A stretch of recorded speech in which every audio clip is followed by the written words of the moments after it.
ಲೋಕಸಭಾ ಚುನಾವಣೆಯ ಫಲಿತಾಂಶದ ನಂತರ ಅಂದರೆ ಆಂಧ್ರದಲ್ಲಿ ಚುನಾವಣಾ ಫಲಿತಾಂಶ ಹೊರಬಿದ್ದಂತೆ ಪವನ್ ಕಲ್ಯಾಣ್ ಗೆಲುವಿಗೆ ಅವರ ಮಾಜಿ ಪತ್ನಿ ಸಂತಸ ವ್ಯಕ್ತಪಡಿಸಿದ್ದಾರಂತೆ.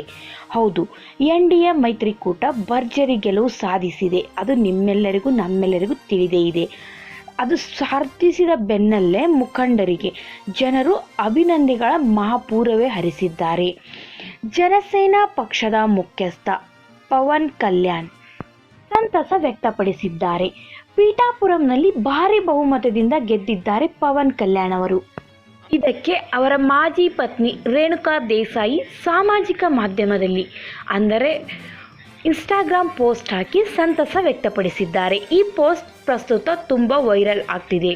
ಇನ್ನು ಆದ್ಯ ಮತ್ತು ಅಕಿರಾ ತುಂಬ ಖುಷಿಯಾಗಿದ್ದಾರೆ. ಈ ತೀರ್ಪಿನಿಂದ ಆಂಧ್ರ ಪ್ರದೇಶದ ಜನರಿಗೂ ಲಾಭವಾಗಲಿದೆ ಎಂದು ನಾವು ಭಾವಿಸಿದ್ದೇವೆ.